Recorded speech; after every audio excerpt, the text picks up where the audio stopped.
किसी ने बहुत खूब कहा है, एक दिन बारिश गिरी और गिरकर कान में फुसफुसा गई। किसी की भी गर्मी ज्यादा दिन नहीं रहती, भले ही वो सूरज ही क्यों ना हो। ओम शांति दोस्तों, नमस्कार। बहुत समय पुरानी बात है, एक समृद्ध राज्य का राजा बूढ़ा हो चला था। उसे अपना उत्तराधिकारी नहीं मिलता था। उसने एक दिन तपस्या करी और तपस्या करके उसके सामने भगवान उपस्थित हुए और उन्होंने कहा कि ऐसा करना, कल तेरे राज दरबार में जो भी व्यक्ति, जो भी लड़का सामने आए, उसको अपनी गद्दी सौंप देना और उसी से अपनी बेटी का विवाह भी करा देना। वो हैरान हो गया। उसने कहा, ऐसा करूं मैं? उसने कहा, बिल्कुल, आप ऐसा करना तो तुम्हें सफलता प्राप्त होगी। राजा घर गया। महल जाकर अगले दिन जैसे ही वो उठा तो उसके सिपाहियों ने देखा कि एक गरीब सा लड़का फटे पुराने कपड़े पहने हुए राज दरबार के बाहर घूम रहा था। उसे ही पकड़कर उन्होंने राजा के सामने उपस्थित कर दिया। राजा को तो जैसे काटो तो खून नहीं। उसने कहा, इसको मैं अपना राज दरबार दूं और इसी से अपनी बेटी की भी शादी कर दूं? ऐसा कैसे होगा?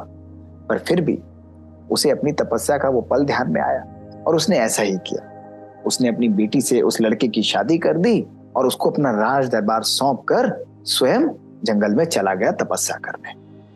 अब दोस्तों, वो जो लड़का था वो बहुत बुद्धिमान था।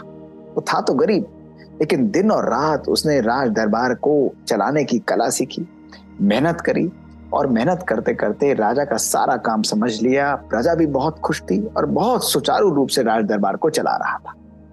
लेकिन दोस्तों, उसने अपना धन, जो जहां पर उसकी सोन स्वर्ण मुद्राएं रहती थी, उसकी जो चाबी थी उसने अपने वित्त मंत्री को दे दी। जहां उसका पूरे राज दरबार का बाकी सारा कार्य होता था, उसका सारा कार्य उन्होंने अन्य मंत्रियों में बांट दिया। और इसी के साथ साथ दोस्तों, बाकी सब जगह की जो चाबियां हैं उसने महल में उचित मंत्रियों को दे दी। लेकिन एक चाबी वो सदा अपनी कमर में लटका कर चलता था। लोग बड़े हैरान होते थे। वो किसी को नहीं बताता था वो चाबी किसकी है। कभी कभी बीच में जाता, राज दरबार में एक छोटा सा कमरा था और उस कमरे की वो चाबी जो अपने साथ लेकर घूमता था दोस्तों, उसके अंदर चला जाता और जाकर आधा घंटा बैठता और चुपचाप बाहर आ जाता। लोग देखते रहते, लेकिन किसी की पूछने की हिम्मत नहीं होती। कुछ मंत्रियों ने कोशिश करी, लेकिन राजा ने मुस्कुराते हुए उन्हें मना कर दिया।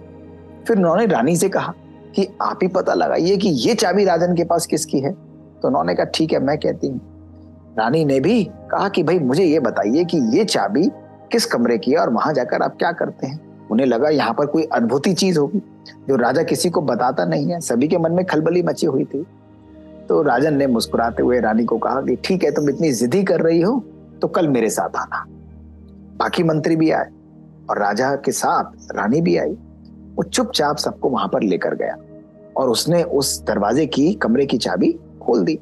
कमरे के अंदर गया। हल्की सी दिया जैसी लाइट वहां पर जल रही थी। वहां लोग उत्सुकता से अंदर आए तो उन्होंने सोचा पता नहीं क्या होगा। तो वो कमरा तो बिल्कुल खाली था, पर वहां पर एक कोने में एक छोटी सी फटी पुरानी से कपड़े जो है वो टंगे हुए थे।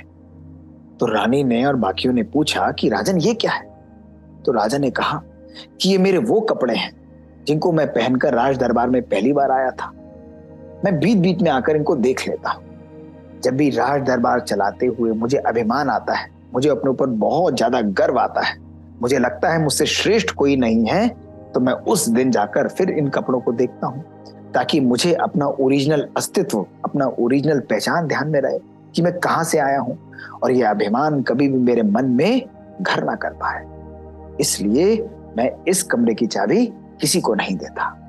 सभी की आंखें नम थी और सभी अपने राजा की महिमा के लिए गुणगान कर रहे थे, स्तब्ध रह गए थे कि इतना महान उनका राजा है, कितनी बड़ी बात उसने आज उन सबको सिखाई है। और दोस्तों, जब हम भी देखें कि जीवन में हम लोग प्रगतिशील हैं, हमको सदा कुछ ना कुछ प्राप्तियां होती रहती हैं, चाहे भौतिक रूप से, चाहे सामाजिक रूप से, चाहे हमारे अपने प्रोफेशनल रूप से हम आगे बढ़ते रहते हैं।